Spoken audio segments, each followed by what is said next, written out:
በ28 አማኑኤል። በ28 ቀን አማኑኤል ወይም ገና በመባል የሚታወቀው የከበረው የልደት በዓል ነው። ይህም እንዲህ ነው። ሰዎች ሁሉ ይቆጠሩ ዘንድ ስማቸውንም ይጻፉ ይመዘገቡ ዘንድ ከንጉሥ ቄሳር ትእዛዝ ወጣ። ስለዚህም እመቤታችን ቅድስት ድንግል ማርያም ልትቆጠር ዮሴፍ ከናዝሬት ወደ ቤተልሔም የእርሱንና የቡርክት ድንግል ማርያምን ስም ሊያስመዘግብ ወጣ። እርሱ ከአይሁድ ነገድ ከዳዊት ወገን ነውና፣ ቤተልሔምም የዳዊት ቦታው ናትና። ወኮነ በውእቱ መዋዕል ወፃ ትእዛዝ እምኀበ አውግስጦስ ቄሳር ከመ ይጸሐፍ ኩሉ ዓለም እንዳለ። በዚያም ወራት እንዲህ ሆነ። ሰው ሁሉ ይቆጠር ዘንድ ከአውግስጦስ ቄሳር ትእዛዝ ወጣ። ቄሬኔዎስ ለሶርያ መስፍን በነበረ ጊዜ ይህ የመጀመሪያ ቆጠራ ሆነ። ሰው ሁሉም ሊቆጠር ወደ ከተማው ሄደ። ዮሴፍም ከገሊላ አውራጃ ከናዝሬት ከተማ ወደ ይሁዳ ቤተልሔም ወደምትባለው ወደ ዳዊት ከተማ ወጣ። እርሱም ከዳዊት ሀገርና ከዘመዶቹ ወገን ነበርና ጸንሳ ሳለች ከእጮኛው ከማርያም ጋር ሊቆጠር ወደዚያ ወጣ። የሉቃስ ወንጌል ምዕራፍ 2 ከቁጥር 1። ወወለደት ወልደ ዘበኩራ ወአሰረቶ መንኮበያቲሁ ወአስከበቶ ውስተ ጎል ወጠብለለቶ በአጽርክት እንዳለ። እንዲሁም እስመ አልቦሙ መካን ውስተ ማኅደሮሙ እንዳለ። ከዚህ በኋላ ከዚያ ቤተልሔም ሳሉ የምትወልድበት ቀን ደረሰ። ወንድ ልጅንም ወለደች። አውራ ጣቱንም በጨርቅ ጠቅልላ በበረት አስተኛችው። ለማደሪያቸውም ቦታ አልነበራቸውምና። በዚያም ሰፈር እረኞች ነበሩ። ሌሊቱንም በየተራ ይጠብቁ ነበር። እነሆ የእግዚአብሔር መልአክ ከመካከላቸው ቆመ። የእግዚአብሔርም ብርሃን በላያቸው ላይ በራ። ታላቅ ፍርሃትንም ፈሩ። መልአኩም ለእናንተና ለመላው ዓለም ደስታ የሚሆን ታላቅ የምሥራች ነግራችኋለሁና አትፍሩ አላቸው።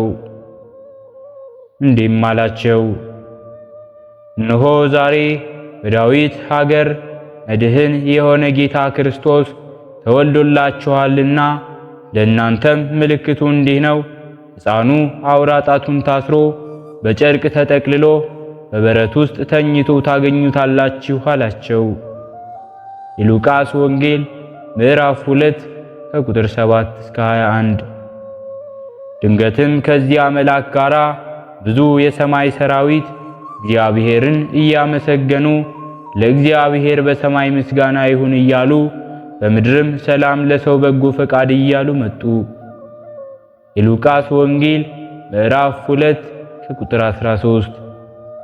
ከዚህም በኋላ መላእክት ከእርሱ ዘንድ ባረጉ ጊዜ እነዚህ እረኞች ሰዎች እርስ በርሳቸው ኑ ወደ ቤተልሔም እንሂድ፣ ይህን የእግዚአብሔር የገለጠን ነገር እንወቅ አሉ።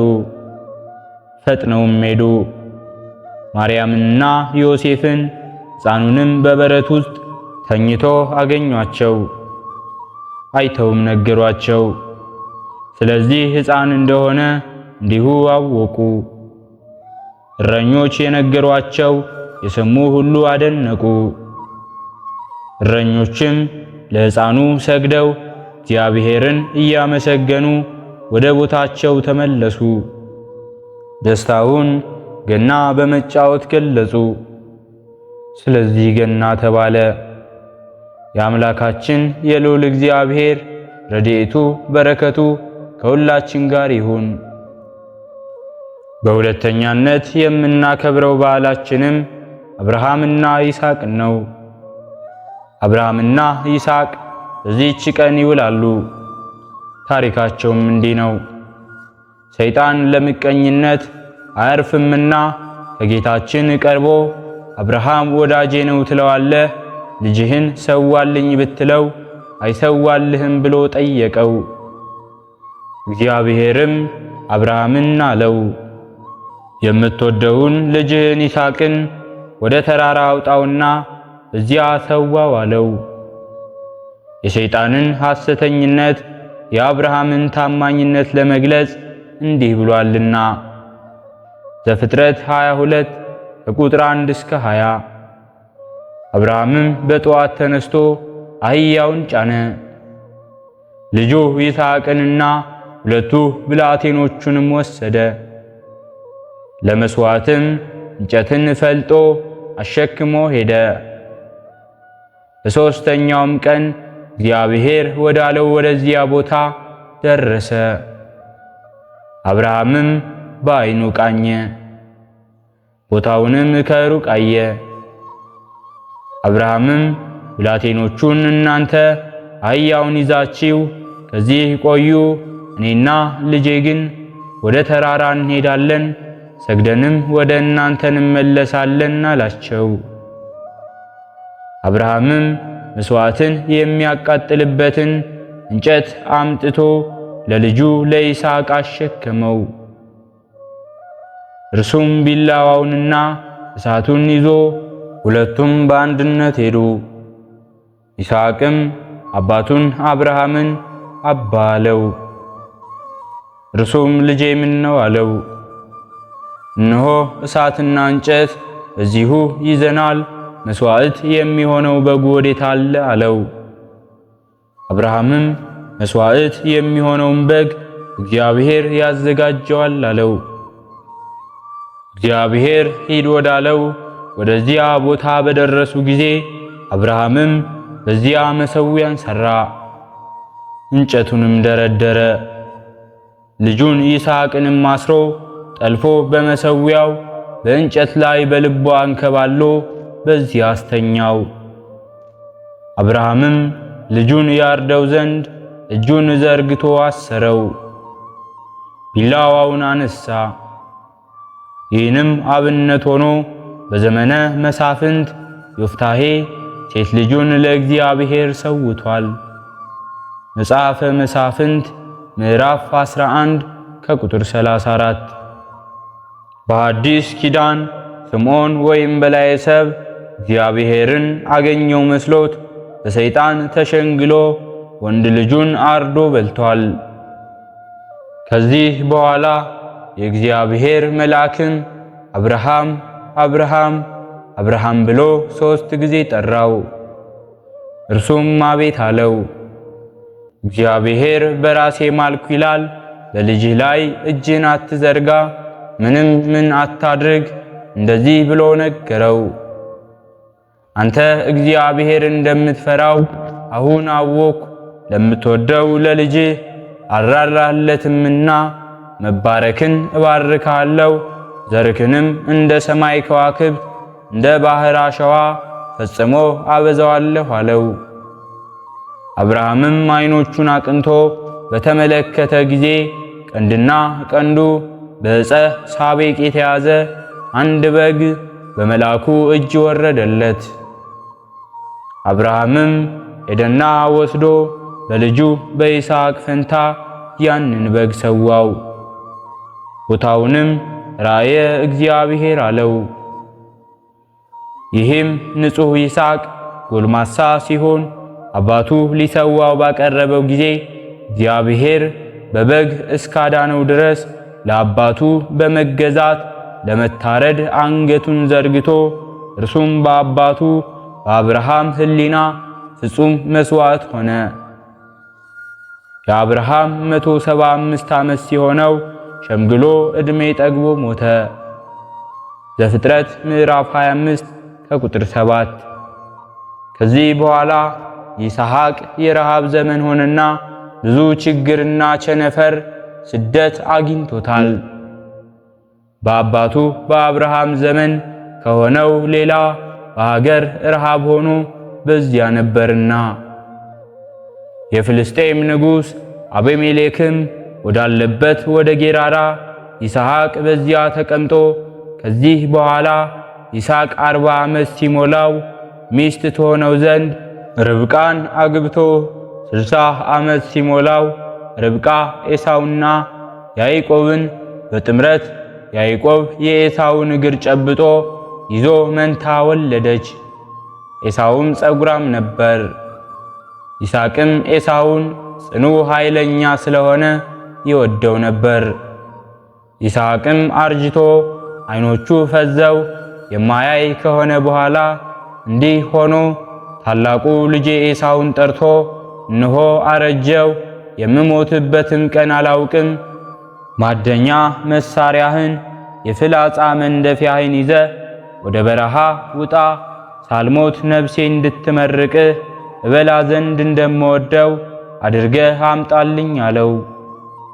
ሚስቱ ርብቃም ይስሐቅን ሰማችው። ኤሳውም ወደ አደን ሄደ። ርብቃም ታናሹ ልጅ ያዕቆብን ተወደው ስለነበር ቅን የዋህ ነውና እንዲህ አለችው፣ እነሆና አባትህ ወንድምህን ኤሳውን ሳልሞት በእግዚአብሔር ፊት እንድመርቅህ ካደንከው አዘጋጅተህ የምበላውን አምጣልኝ ሲለው ሰምቼዋለሁ። አሁንም ልጄ በማዝህ ነገር እሺ በለኝ። ወደ በጎቻችንም ሄደህ ያማሩ 2 ጠቦቶቼን አምጣልኝና አባትህ እንደሚወደው አዘጋጅቼው ለሱ እሰጠውና ሳይሞት በልቶ እንዲመርቅህ ወስደህ ለአባትህ እንድትሰጠው አለችው። ያዕቆብም እናቱ ርብቃን እንዲህ አላት፣ እነሆ ወንድሜ ኤሳው ጸጉራም ነው፣ እኔ ግን ጸጉራም አይደለሁም። ምናልባት አባቴ ቢዳስሰኝ በፊቱ እንደምዘብትበት እሆናለሁና ምርቃት ያይደለ በላዬ መርገምን አመጣለሁ አላት። እናቱም ልጄ መርገምህ በእኔ ይሁን፣ ቃሌን ብቻ ስማኝ ብላ ሂድ አለችው። ሄዶም ለእናቱ አመጣላትና አባቱ እንደሚወደው አድርጋ መብሉን አዘጋጀችለት። ርብቃም ከእርሱ ዘንድ የነበረ ያማረውን የታላቅ ልጇ የኤሳውን ልብስ ማምጥታ ለታናሽ ልጇ ለያዕቆብ አለበሰችው። ያንንም የ2ቱን ጠቦቶች ለምድ በትከሻውና በአንገቱ ላይ ያደረገችና ያንን ያዘጋጀችውን እንጀራና ጣፋጭ ምግብ መብሉን ለያዕቆብ በእጁ ሰጠችው። ወደ አባቱም ሄደ። እነሆን ልጄ ማነህ አለው። ያዕቆብም እኔ የበኩር ልጅ ኤሳው ነኝ፣ ያልከኝን አዘጋጅቼልሃለሁ፣ ተነስና ትመርቀኝ ዘንድ አለው። ይስሐቅም ልጄ ልጄ ፈጥነህ ያገኘኸው ይህ ምንድነው አለው። እርሱም ፈጣሪህ እግዚአብሔር በፊቴ የሰጠኝ ነው አለው። ልጄ ቅረበኝ ልዳስስህ፣ አንተ ኤሳው እንደሆንክ ወይም እንዳልሆንክ አለው። በቀረበም ጊዜ ዳሰሰው። ቃልህ የያዕቆብን እጆችህ ግን የኤሳው ናቸው አለው። ልጄ አድነህ ያመጣልኝን በልቼ ነፍሴ ትመርቅህ ዘንድ አምጣልኝ ብሎታልና አቀረበለት። ከምግቡም በላ፣ ወይንም አመጣለት፣ ከእርሱም ጠጣ። ይስሐቅንም ልጄ ቅረበኝና ሳመኝ አለው። ቀርቦም ሳመው። የልብሱንም ሽታ ሸተተውና እነሆ የልጄ ልብስ ሽታው እግዚአብሔር እንደባረከው እንደ ዱር አበባ ሽታ ነው እንዲሁ አለ። እንዲህም ብሎ መረቀው፣ ከሰማይ ጠል ከምድር ስብ ይስጥህ፣ ስንዴህን ወይንህንና ዘይትህን ያብዛልህ፣ አሕዛብም ይገዙልህ። ጌታቸው ሁን፣ አንተን የመረቀ የተመረቀ ይሁን፣ የሚረግምህም የተረገመ ይሁን አለው። መጽሐፈ መክብብ ምዕራፍ 9 ከቁጥር 7። ይህም በእግዚአብሔር ፈቃድ ሆነ። ይስሐቅም ወደ እግዚአብሔር ሰገደ። 180 ዘመን ደረሰ። አባታችን ይስሐቅም እንዲህ ብሎ የታየውን ራእይ ተናገረ። ከዚህም በኋላ መልአክ ወደ ሰማይ ወሰደኝ። አባቴ አብርሃምን አየሁትና ሰገድሁለት፣ እርሱም ሳመኝ። ንጹሐን ሁሉ ስለ አባቴ ተሰበሰቡና ወደ ውስጠኛው የአብ መጋረጃ ከበውኝ ከእኔ ጋር አብረን ሄድን። እኔም ወድቄ ከአባቴ ጋር ሰገድኩለት። የሚያመሰግኑ መላእክት ሁሉ ቅዱስ ተብሎ የሚመሰገን አሸናፊ እግዚአብሔር ምስጋናው በሰማይና በምድር የመላ ነው እያሉ ጮኹ። አባቴ አብርሃምን እኔ በቦታዬ ልዩ ነኝ፣ ሰው ሁሉ ልጁን በወዳጄ ይስሐቅ ስም ቢሰይም በቤቱ ውስጥ በበረቱም ለዘላለም ይኖራል። ብሩክ የሆንክ አንተ ብሩክ አብርሃም ሆይ መምጣትህ መልካም ነው። አሁንም ወዳጄ በልጅህ ይስሐቅ ስም የሚለምን ሁሉ በረከቴ በቤቱ እንዲኖር አደርጋለሁ፣ ለዘላለም ቃል ኪዳን አጸናለታለሁ አለው። ከዚህ በኋላ እንዲህ አለ።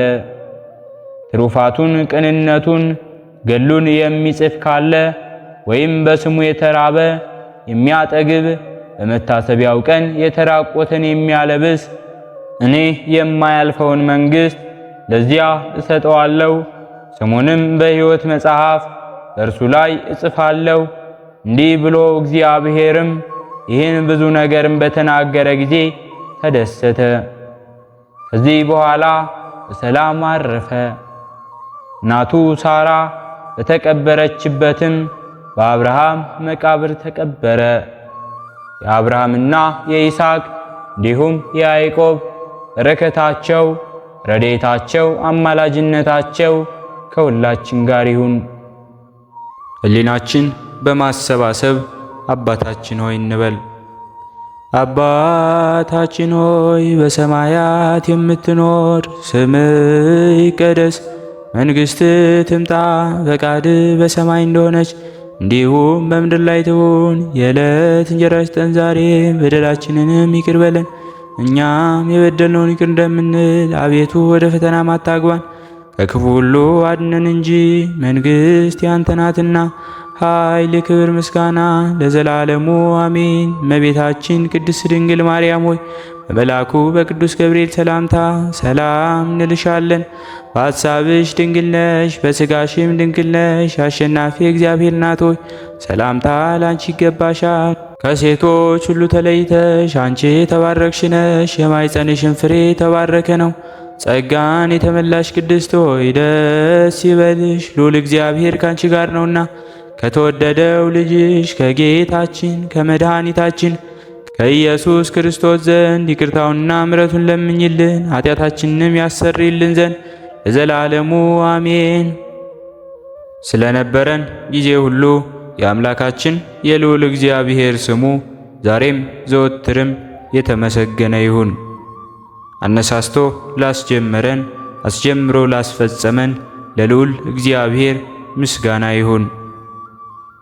ውድ የሃይማኖት ሚዲያ ተከታታዮች ከዚህ በላይ እንድንሰራ አገልግሎቱ በሰፊው ይሰጥ ዘንድ በሀገር ውስጥም በሀገር ውጭም ያላችሁ ይህንን መንፈሳዊ ቻናል ላይክ፣ ሰብስክራይብ፣ ሼር በማድረግ ድጋፋችሁን ታሳዩን ዘንድ በትህትና እንጠይቃለን። ያላችሁን ሐሳብ አስተያየት በኮሜንታችን ስር ላይ አስቀምጡልን። ወስብሐት ለእግዚአብሔር ወለወላዲቱ ድንግል ወለመስቀሉ ክቡር። ይቆየን።